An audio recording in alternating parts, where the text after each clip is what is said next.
Hello ನಮಸ್ಕಾರ, welcome back to Shobhita creations and Shobhita dress makers. ಸ್ನೇಹಿತರೆ, ನೀವು ಸೈಡ್ ಮಾಡಬೇಕಾದ್ರೆ ಅಪ್ ಆ್ಯಂಡ್ ಡೌನ್ ಬರುತ್ತೆ ಅಂತ ಹೇಳ್ತಾ ಇರ್ತೀರಾ. ಹಾಗೆ ಇಲ್ಲೆಲ್ಲ ರಿಂಕಲ್ ಬರುತ್ತೆ ಮತ್ತು ಸ್ಲೀವು ವೇರಿಯೇಷನ್ ಬರುತ್ತೆ ಎಲ್ಲ ಹೇಳ್ತಾ ಇರ್ತೀರಲ್ಲ. ಇದು ಏನಕ್ಕೆ ಬರುತ್ತೆ ಅನ್ನೋದನ್ನ ನಾನು ಇವತ್ತು ಈ ವಿಡಿಯೋದಲ್ಲಿ ತಿಳಿಸ್ತಾ ಇದ್ದೀನಿ.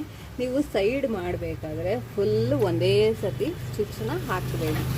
ಏನಿದೆ ಇಲ್ಲಿಂದ ಇಲ್ಲಿ ಹಾರ್ಮೋಲ್ ಇದೆಯಲ್ಲ, ಇಲ್ಲಿ ತನಕ ಸ್ಟಿಚ್ಚನ್ನ ಹಾಕ್ಕೊಂಡು ಫಸ್ಟು ಒಂದು ಸ್ಟಿಚ್ಚು ಇಲ್ಲಿ ಒಂದು ಸ್ಟಿಚ್ ಹಾಕ್ಕೊಂಡು ಸೆಪ್ರೇಟ್ ಮಾಡ್ಕೊಂಡು ಆದಮೇಲೆ ಸ್ಲೀವ್ ರೌಂಡ್ನ ಮಾರ್ಕ್ ಮಾಡಿ, ಹಾರ್ಮೋಲ್ ರೌಂಡ್ನ ಮಾರ್ಕ್ ಮಾಡಿ.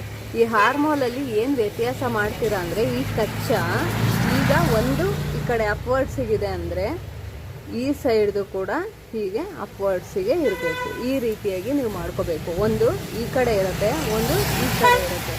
ಈ ರೀತಿಯಾಗಿ ಮಾಡಿದಾಗ ಏನಾಗುತ್ತೆ, ನೀವು ವೇರ್ ಮಾಡಿದಾಗ ಕೂಡ ಪ್ರಾಬ್ಲಮ್ ಆಗುತ್ತೆ, ಸ್ಟಿಚ್ ಮಾಡಿದಾಗ ಕೂಡ ನೋಡಿ ವೇರಿಯೇಷನ್ ಬರುತ್ತೆ. ಅದೇ ನೀಟಾಗಿ ನೀವು ಇಲ್ಲಿ ಹಾಕೋಬೇಕಾದ್ರೆ ನೀಟಾಗಿ ಈ ರೀತಿಯಾಗಿ ಒಂದು ಗುಂಪಿನ ಹಾಕ್ಕೊಳ್ಳಿ. ಗುಂಪಿನ ಹಾಕ್ಕೊಂಡಾಗ ಸ್ಟಿಚ್ ಮಾಡಿದಾಗ ನೋಡಿ ಈಕ್ವಲ್ಲಾಗಿ ಬರುತ್ತೆ.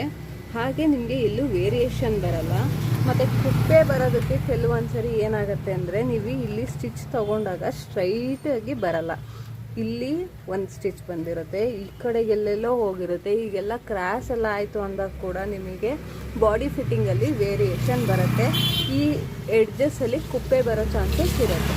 ಸೊ ಹಾಗಾಗಿ ಈ ಟಿಪ್ಸ್ನ ಫಾಲೋ ಮಾಡಿ ನಿಮಗೆ ಯಾವುದೇ ರೀತಿ ಕುಪ್ಪೆ ಬರಲ್ಲ. ಸೈಡ್ ಜಾಯಿನ್ ಮಾಡಿದಾಗ ಅಪ್ ಆ್ಯಂಡ್ ಡೌನ್ ಬರಲ್ಲ, ಪರ್ಫೆಕ್ಟಾಗಿ ಬರುತ್ತೆ.